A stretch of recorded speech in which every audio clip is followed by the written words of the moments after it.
Je me trouve au carré 81 du grand cimetière de Rome. I am at square 81 of the great cemetery of Rome, the cemetery of Verano. I am next to the tomb of the SMA. We come here again this year on November 1st and sometimes on November 2nd to pray and honor our confreres who are here. It is a tradition that is greatly appreciated by those who live in the house and those who pass by. This large cemetery impresses. It is an area of 83 hectares, and it is a place that is since ancient times has been reserved for the dead. It was made in its present form after Napoleon's decree of St. Cloud, which stipulated that all the dead should be buried outside the city.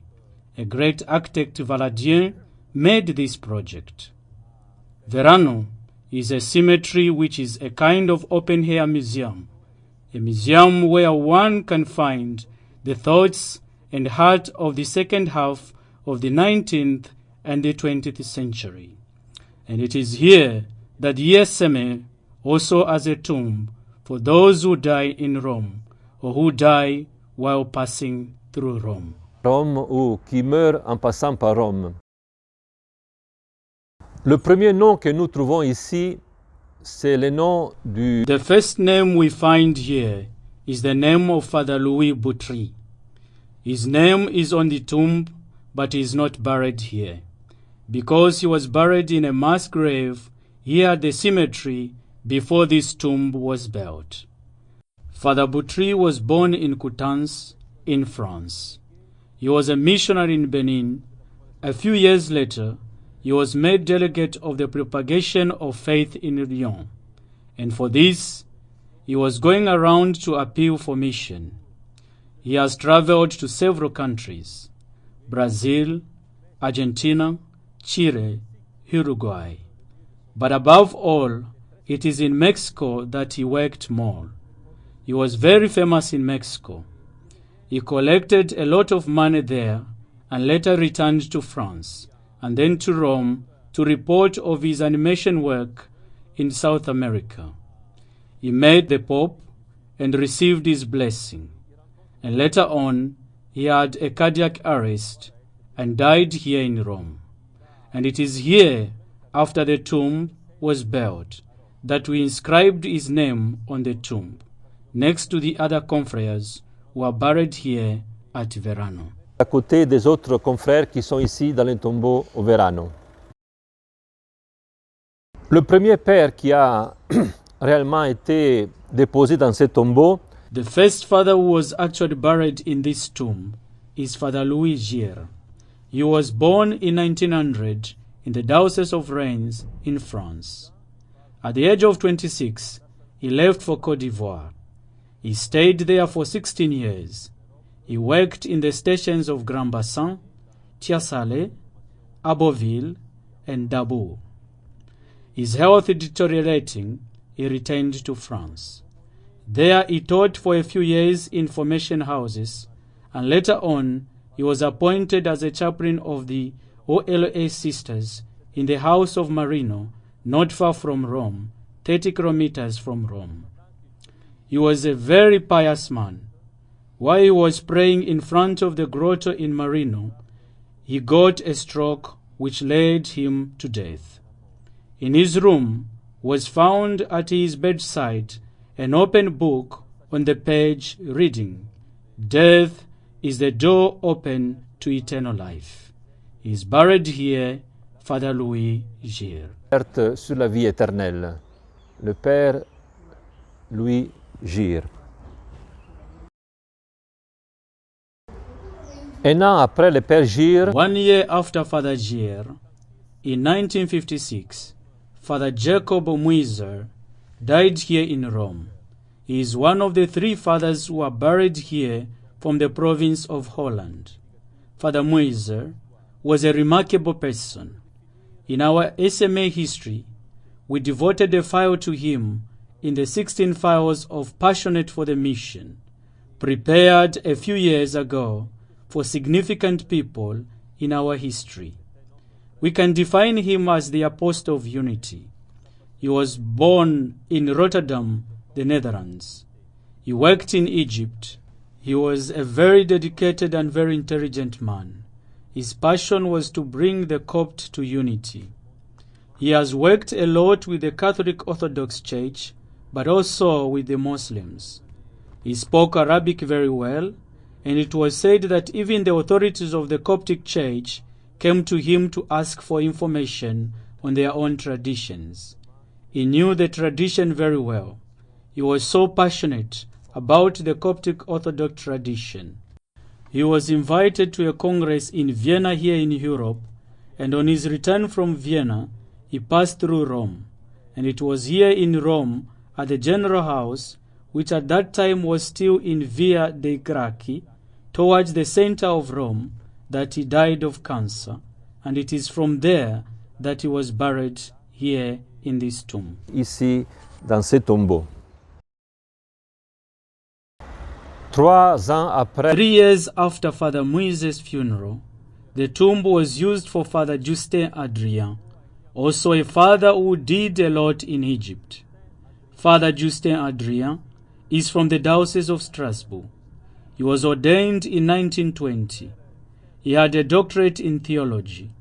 He was appointed to Egypt, where he did very well, so much that he was recalled to Europe for the new province of Alsace, which had just been created. He stayed in Alsace for a few years. He was also superior in Erwino, and then afterwards he returned to Egypt.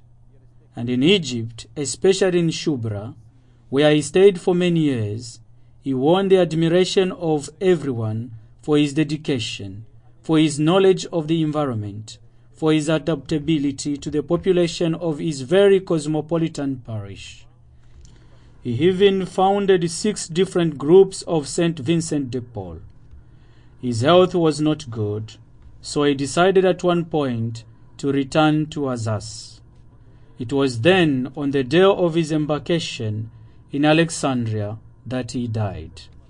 His body was transported to Bari in the southern part of Italy, and from Bari he was brought here to the General House in Rome, and from there he was buried here in the African Missions Vault in Verano.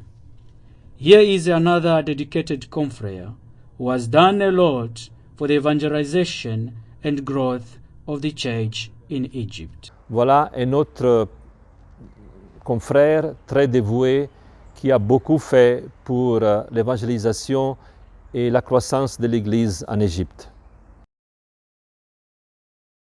L'avant-dernier confrère qui repose dans ce tombeau. The 5th confrere who rests in this tomb is Brother Erwino RIEDEL. He is of German origin. He was a member of the province of the Netherlands and has spent most of his life here in Rome. He died in 1976 at the age of 77, and I myself have met him a few times here in Rome when I was a seminarian. Brother Erwino was tied to the gatehouse. He has been a porter all his life. First, when there was only the procure here in Rome. Then from 1937, when the General House was transferred here in Rome.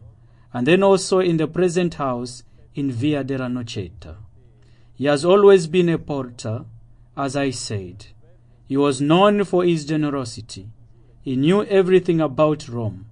The addresses where to buy stamps, postcards, where the offices were.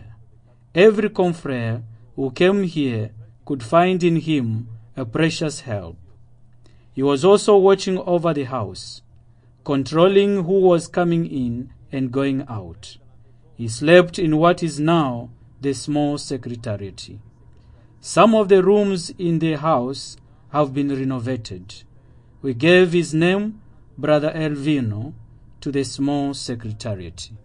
Here is a humble man who was very reliable and whose memory remains very much alive among us today. Vivante parmi nous aujourd'hui. Le dernier parmi les 6 confrères qui sont enterrés ici, c'est le père. The last among the 6 confreres who are buried here is Father Henri Mondé. He was Superior General. He is the last Superior General to die. There are after him 7 Superior Generals who are still alive. He was a remarkable man. He was a missionary in Ghana. He was provincial in the Netherlands, his province of origin. He was Superior General for 15 years. He ended his days staying here in Rome. He died on December 26th in 1985. From him, we can say that he was a great organizer, a man who spoke fluently many languages, a man who has gone through and overcome many difficulties. It was while he was provincial in the Netherlands that the seminary burned. It was when he was here as Superior General in Rome that was celebrated the Second Vatican Council, and it is also thanks to his influence that the Ad Gentes decree took shape. With others, he was also at the origin of the creation of CEDOS, the Association of Study and Research on Missiology, which is still very much alive today. He did not leave much written documents. He especially enjoyed talking, conversing, and making friends and relation. With him, I would say that the SMA was known and appreciated, especially here in Rome. And with the other superior generals of the missionary institutes, he contributed to the development and knowledge of the missions in the world and here in the Church of Rome. He is a man to be honored. He is a man who also contributed to the development of the SMA. It was he who sold the old house, who bought the land in the Via della Noceta and built the new house. With him and with all the others, we really have different representatives in different places of the mission, of the life and the history of the SMA. May their example be for all of us something that inspires us to do better, to do everything to continue their work, to be faithful to the missionary vocation that we have received. À tout faire pour continuer leur travail, être fidèles à la vocation missionnaire que nous avons reçue.